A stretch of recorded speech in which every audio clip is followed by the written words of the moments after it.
मैं फिर से अपने देश के लिए जलियांवाला बाग रिपीट कर सकता हूँ, तो you never get the second chance, ऐसा बोलें और 6 गोली धाएँ धाएँ धाएँ मार के छाती पूरा पीतल का कर दिया।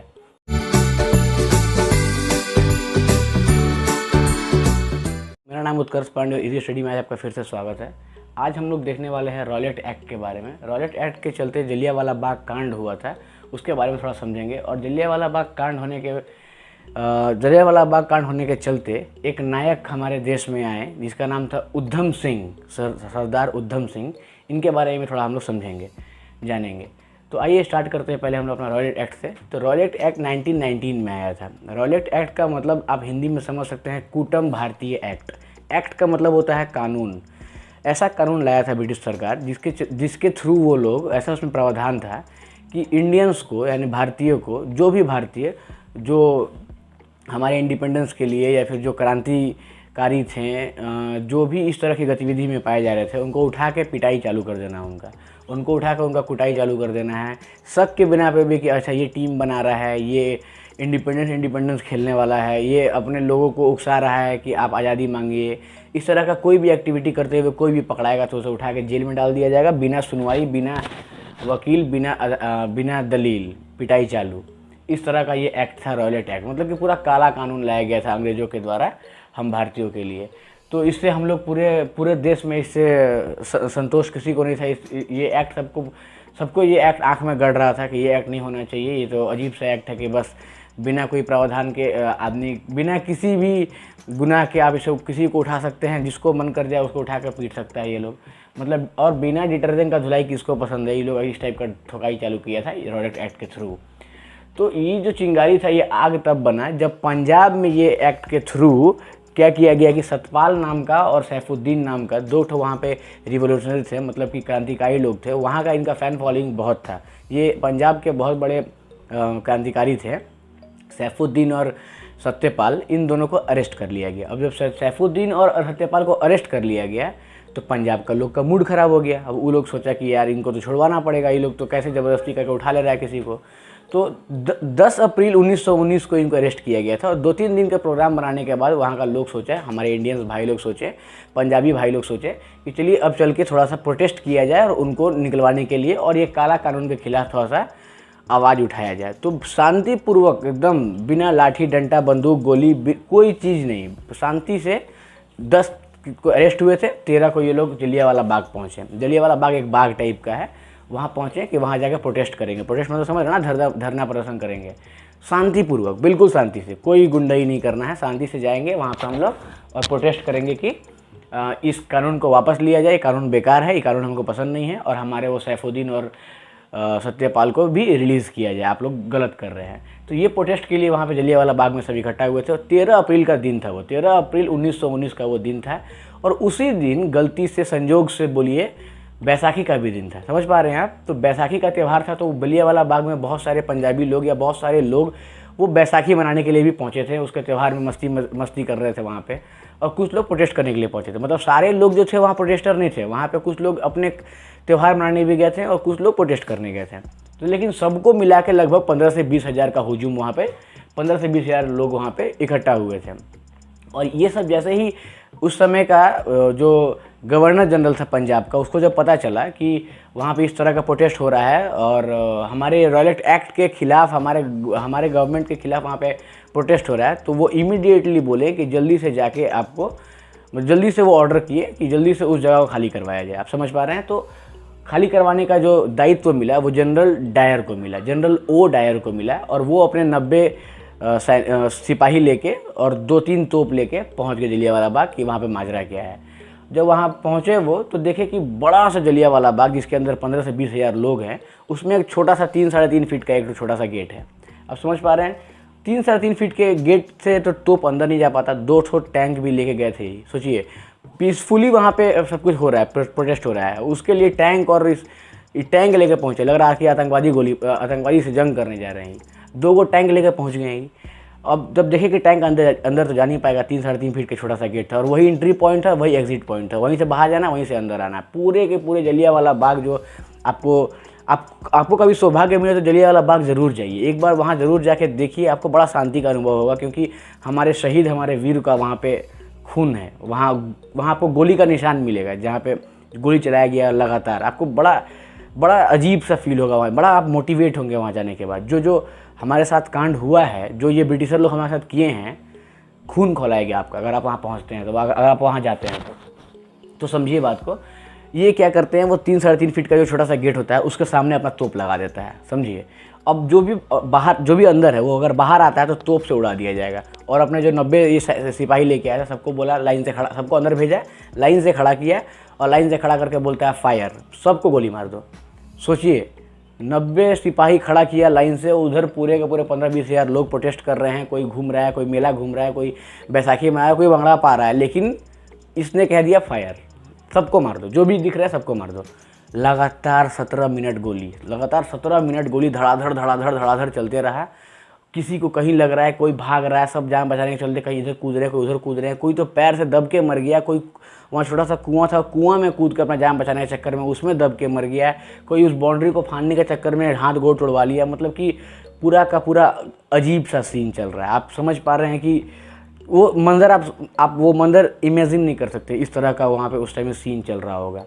और कंटिन्यू 17 मिनट गोली किसको भी लग सकता है, सब कोई छुप रहा है, बच रहा है, अपने बच्चे को बचा रहा है, उसमें कोई बहुत ही गंदा सीन। 17 मिनट तक ये लगातार गोली चला, 17 मिनट धाएँ धाएँ धाएँ 17 मिनट गोली चला। उसके बाद जब गोली रुका तो और बुरा क्या कि जो लोग बच गए थे उन लोग को पैदल जनरल ओ डायर वापस नहीं जाने दिया। वो बोलता है कि आप रेंगते हुए बाहर निकलोगे, जलियांवाला बाग के वो जो छोटा सा गेट था उससे जो बचे हुए हैं आप लोग रेंगते हुए बाहर निकलो, मतलब घुटने पे बाहर निकलो, रेंगते हुए बाहर निकलो, ऐसे लुढ़क के बाहर जाओ, ऐसे पैदल खड़ा खड़ा टिकटॉक करके नहीं आ सकते हैं। आप सोचिए क्या बेइज्जती कर रहा था, क्या क्रूरता था इसका। इस पे मतलब कि रानी माफ़ ना करे इसको, इतना बड़ा जल्लाद था ये। तो जब ये सब हो रहा था, ये जलियांवाला बाग जो पूरा कांड हुआ 13 तारीख को 1919 में जलियांवाला बाग में ये 17 मिनट तक गोली चलवाया जनरल ओ डायर, जिसमें 1000 से 1200 लोग मर गए, 15 से 2000 लोग इंजर्ड हो गए, अधमरा पड़े हुए थे। इन सब के बीच एक महज 15-16 साल का बच्चा शेर सिंह, इन सब के बीच बस महज 15-16 साल का एक बच्चा था जिसका नाम था शेर सिंह। शेर सिंह ये सब कुछ देख रहा था, बहुत छोटा था, कुछ नहीं कर पाता बेचारा, कुछ कहीं औकात ही नहीं था ना। इतने बड़े बड़े लोग को गोली चला दिया गया तो छोटा बच्चा क्या उखाड़ पाता। लेकिन 5-16 साल का बच्चा सब उस समय जो बन पाता वो कर रहा था। दौड़ के पानी लेके आता, पानी पिलाता, जो जिनका आखिरी सांस चल रहा उनको पानी पिला रहा था, जो अधमरा पड़े उनको पानी पिला रहा था, जो मर चुके हैं उनका लाश को साइड कर रहा था। जो इससे बन सके बेचारा अपने हिसाब से सब कुछ किया, लेकिन रोए जा रहा है, कंटिन्यू रोए जा रहा है। लोगों का लाश चारों तरफ देख के रो रहा है, परेशान है। उसका रोना कब गुस्सा में बदला पता नहीं चला। उसको इतना ज़्यादा अंदर से ख़राब लगा, वही टाइम खून से लथपथ मिट्टी को हाथ में उठाया और कसम खाया कि आज जो इसने जनरल ओ डायर ने मेरे भाइयों को मारा है, मेरे भारतीय भाइयों को मारा है, इसका बदला मैं लूँगा। इसका बदला तो होना ही चाहिए, और कोई ले नहीं ले, मैं ज़रूर लूँगा, इसको ठोकूँगा। जनरल ओ डायर ये पाताल में कहीं नहीं छुप जाए, ये कितना ही बड़ा आदमी क्यों ना हो, ये कोई भी हो, इसको ज़रूर मारूँगा, इसको खोद के मारूँगा। अभी तो मैं बच्चा हूँ, लेकिन थोड़ा सा रिवाइटल चना खा लेता हूँ, मारूंगा जरूर इसको, थोड़ा सा अपना देखता हूँ कैसे क्या कर सकता हूँ, लेकिन मारूंगा जो। कसम खाया उसने उस दिन, और वो कसम उनके पक्का इरादा किया कि मैं मारूंगा।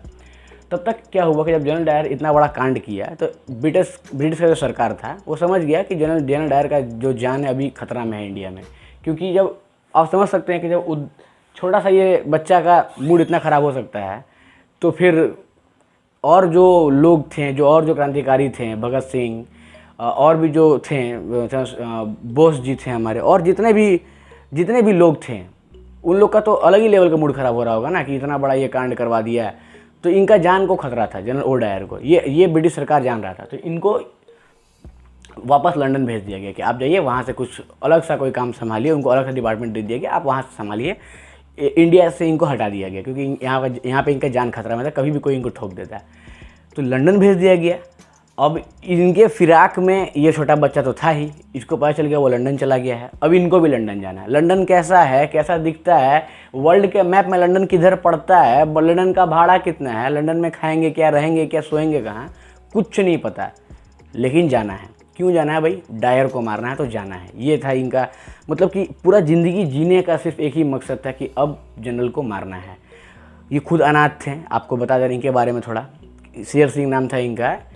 बाद में ये उद्धम सिंह बनते हैं, बड़ा होकर इनका नाम उद्धम सिंह पड़ता है। बचपन में इनका नाम शेर सिंह था। तो ये बचपन से ही अनाथ थे, अनाथ आश्रम में पढ़े बड़े।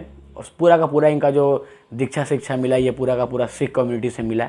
ये अलग ही लेवल के भगत सिंह के बहुत बड़े फ़ैन थे। अब भगत सिंह का जो फ़ैन होगा समझ सकते हो किस लेवल का पागल होगा अपने देश के लिए, इंकलाब जिंदाबाद वाला। तो ये उनका फ़ैन थे। अब ये सर्वाइव करने के लिए, क्योंकि जीना है तो खाना पड़ेगा, जीना है तो खाने के लिए पैसा चाहिए। तो सर्वाइव करने के लिए जो भी जी रहे थे, पैसा कमा रहे थे, उससे ये कुछ पैसा इकट्ठा किए। फिर कभी मौका लगा और ये पहुंच गए लंदन। अब लंदन पहुंच गए तो लंदन छोटा सा तो है नहीं कि लंदन पहुंच गया डायर को मार देंगे। लंदन में डायर कहाँ रहता है, लंदन में डायर का ऑफिस कहाँ है, लंदन में डायर जिंदा भी है कि नहीं, ये सब कुछ पता करना था इनको। बहुत मुश्किल काम था उतना बड़ा लंदन में एक छोटा सा एक आदमी को ढूंढ लेना। अब कोई फ़ोन करके थोड़ी करे चाचा कहाँ रह रहे हैं, आ रहे हैं आपको ठोकने, फ़ोन करके तो गए नहीं थे ये। अभी लंदन पहुँचे, लंदन पहुँचने के बाद ये अभी सर्चिंग ऑपरेशन चालू किए। लेकिन वहाँ जाने के बाद भी इनका मौसा का फ्लैट थोड़ी था वहाँ पे, ये भी वहाँ जाकर परेशान रहेंगे कहाँ बेचारा। मतलब दर दर का ठोकर खाएं, कभी रोड पे सोएं, कभी पेड़ के नीचे सोएं, कभी किसी और के बालकनी में सो गए, कभी छत नहीं मिला तो कुछ भी, कभी रूखा सूखा खाएं, कभी खाने को नहीं मिला। होटल में काम किया, प्लेट धोया, गाड़ी के कंपनी में काम किया, नट टाइट किया, मैकेनिक का काम किया, हर तरह का काम किया सर्वाइव करने के लिए, ज़िंदा रहने के लिए, कि ज़िंदा रहना ज़रूरी है। उन्होंने अपने आप से कहा था कि मरना नहीं है ज़िंदगी, उसकी ज़िंदगी लिए बगैर। सोचिए कितना बड़ा बात कहा इन्होंने, मतलब कि मरना नहीं है उद्धम तुमको डायर को मारे बगैर। इनका लाइफ का एक ही मकसद था, eat sleep dire repeat, eat sleep dire repeat. मतलब ईट खाना है, सोना है, डायर को खोजना है, फिर रिपीट, यही काम करना पर डे। और कोई मकसद ही नहीं था इनको। एक दिन गलती से इनको डायर दिख गया, और ये जो इतना दिन में इंग्लैंड में जो ये लंदन में जो ये काम कर रहे थे, तो कुछ पैसा इकट्ठा किए थे साइड से, और एक गन खरीद लिए थे पुलिस वाला से, समझे। वहाँ का एक पुलिस वाला से गन खरीद के अपने पास हमेशा रखते थे ये, कि जब डायर मिलेगा ठोक देंगे। एक दिन गलती से इनको डायर मिल गया, और जब इनको डायर मिला इनको ठोक देते हैं आराम से। इनको अपॉर्चुनिटी था मारने का, लेकिन नहीं मारे। ये सोचे कि जब इनको मारेंगे, ये कहानी पूरा बढ़िया है समझिए, बहुत आपको अंदर से बड़ा जोश फील करवाएगा, क्योंकि बहुत बड़ा हीरो है ये हमारे लिए। अनसाउंड रह गए, लोग बहुत कम जानते हैं इनके बारे में। भगत सिंह के बारे में, चंद्रशेखर आज़ाद के बारे में, सुभाष चंद्र बोस के बारे में, गांधी चाचा के बारे में सब कोई जानता है, लेकिन इनके बारे में बहुत कम लोग जानते हैं। रोड आपको, स्कूल आपको, मार्ग आपको, कॉलेज आपको इनके नाम पे नहीं मिलेगा, बहुत कम मिलेगा। पंजाब में एक आध दो मिल भी जाएगा, और ऑल ओवर इंडिया में कहीं नहीं मिलेगा। इनको छुपा दिया गया, लेकिन रियल हीरो इनको भी हम लोग बोल सकते हैं। पूरा कहानी इनका सुनिए आप क्या किए हैं। अभी क्या करते हैं कि बंदूक खरीद लिए, सामने मिल गया डायर, मारे नहीं। बोले इसको तो मैं नहीं मारूँ, इसको तो मैं मारना है, अभी नहीं मारूंगा, इसको मैं मारूंगा भीड़ में, जो पूरा समाज को, पूरा लोग को, पूरा दुनिया को पता चले कि मैंने ठोका है इसे। फिर वो ताक में लगे रहते हैं कि अब कब मौका मिले, अब कब मौका मिले। और वो दिन आता है 13 मार्च 1940 को। वो दिन आता है 13 मार्च को, याद रखिएगा डेट, 13 मार्च 1940। 21 साल के बाद वो दिन आता है। 1919 में जलियांवाला बाग कांड हुआ था, जब इन्होंने कसम खाया था मट्टी हाथ में लेके, और 1940 में वो दिन आता है 13 मार्च का, जब कैक्सटन हॉल में एक फंक्शन ऑर्गेनाइजेशन रहता है, जिसमें जनरल डायर को संबोधित किया जाएगा नाइटहुड के उपाधि से। उनके अचीवमेंट्स जो वो जलियांवाला बाग कांड किए हैं, उसके चलते ब्रिटेन की सरकार उनको वहाँ पे सम्मानित करने वाला था। कैक्सटन हॉल में, लंदन के कैक्सटन हॉल में उनको सम्मानित किया जाने वाला था 13 मार्च 1940 को, समझे। तो ये भी वहाँ पहुँच गए, इनको पता चल गया, ये पता कर लिए थे, वहाँ पहुँच गए। और इंग्लिश मैन के ऐसा गेटअप किए हैं अपना, एकदम कोट वोट लेके, लंबा वाला कोट लेके खड़ा, और बुक का पेज को काट के उसमें गन को छुपा के, जैसे फिल्म में होता है वैसे सोचिए, पूरा फिल्म का सीन बना के बंद करके अपना ये अंदर जाकर बैठे हुए हैं। और इनका प्लान पूरा था कि जब ये भाषण देगा और डायर भाषण देकर निकलेगा, इसको ठोक दूंगा। जब वो भाषण देने के लिए चढ़ा और भाषण स्टार्ट किया, तो वो अपना पूरा बखान कर रहा था, मैंने ऐसे किया, मैंने वैसे किया, अपना पूरा डीलिंग 3-5 दे रहा था। 3-5 देने के चक्कर में ज़्यादा दे दिया वो का बोलने लगा कि मेरा सरकार अगर हमको फिर से मौका दे, तो मैं ऐसे जलियांवाला बाग, अपने सरकार के लिए ऐसा जलियांवाला बाग कांड फिर से मैं कर सकता हूँ, मुझे सरकार, मैं अपने देश के लिए कुछ भी कर सकता हूँ, वगैरह वगैरह। तो जब ये सुने कि वैसे वैसे भाषण दे रहा है, इनका मूड हो गया ख़राब।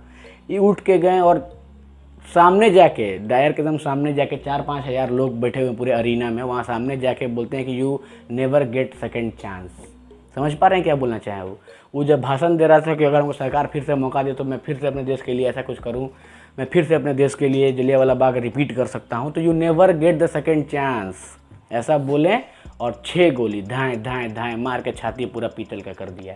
6 गोली मारे, उसको ख़त्म, ऑन द स्पॉट मार दिया जनरल डायर को 4 से 5 हज़ार लोग के सामने, मतलब 4 से 5 हज़ार गोरों के बीच में उनका नाइटहुड को ठोक दिया। सब खड़ा होकर देखते रहे, भगदड़ मच गया पूरा कैक्शन हॉल में। सब इधर उधर भागने चालू कर दिए कि ये क्या हो गया, ये कैसे हो सकता है।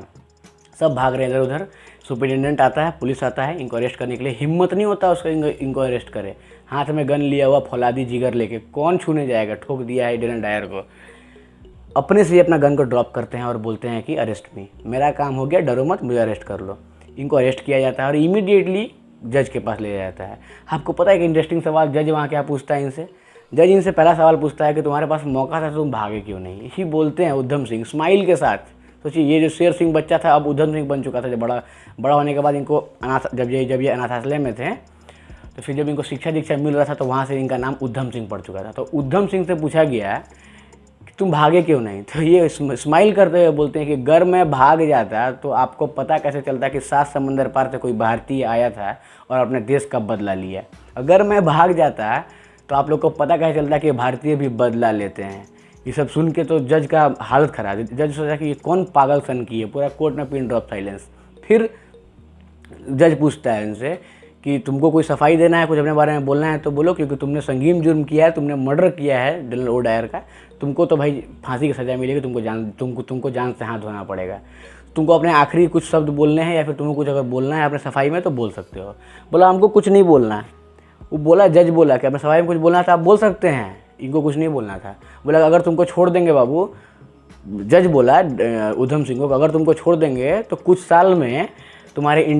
साल में जज बोला उधम सिंह को कि तुमको अगर छोड़ देंगे जिंदा तो कुछ साल में हजारों उधम सिंह देश में पैदा हो जाएंगे तुम्हारे, इसलिए तुमको नहीं छोड़ सकते हैं। उधम सिंह बोलता है अरे सर आपको छोड़ने के लिए बोला कौन, आप बोलते हैं कुछ सालों में, आप हमको जिस दिन फांसी दीजिएगा उस दिन लाखों उधम सिंह मेरे देश में पैदा हो जाएंगे। जज टेंशन में, यार क्या बात बोला, सही बात बोला। इतना बड़ा क्रांतिकारी, इतना बड़ा योद्धा, इतना बड़ा हीरो को हम लोग ऐसे ही भूल गए हैं। इनको ट्रायल के लिए ले गया गया। 1 अप्रैल से इनका ट्रायल चालू हुआ। सोचिए 13 मार्च को गोली मारे थे, 1 अप्रैल से इनका ट्रायल चालू हुआ और इनको फांसी दे दिया गया 31 जुलाई को। कितने लोग को पता था कि 31 जुलाई को उधम सिंह का शहीद दिवस है? बताइए आप लोग, कितने लोग को? किसी को नहीं पता था, मैक्सिमम लोग को नहीं पता था। कितना शर्म का बात है कि हम लोग इतना बड़ा स्टार को नहीं जानते हैं। सबको जानना चाहिए, सबको उतना ही वैल्यू मिलना चाहिए। जो हमारी हिस्ट्री में हमारे लिए काम किए हैं, ब्रिटिश के खिलाफ हो या फिर कहीं भी, जो सबको अहमियत मिलना चाहिए। इनको थोड़ा सा अनसाउंड रखा गया, ये मुझे ठीक नहीं लगा। तो इसलिए मैंने पहला लेक्चर यहीं पे लेके आया। उसके बाद मैं बायोग्राफी सबका डील करूंगा, भगत सिंह का भी, चंद्रशेखर आज़ाद का भी, सुभाष चंद्र बोस का भी, सबका मैं डील करूंगा। लेकिन इनका मैंने सबसे पहले इसलिए लाया क्योंकि इनको पूरा अनसाउंड रखा गया और ये रियल हीरो से कम नहीं है। इन्होंने अपने देश का बदला लंदन के कैक्सटन हॉल में घुस के सबके बीच में जाके ठोक दिया उसके छाती में गोली।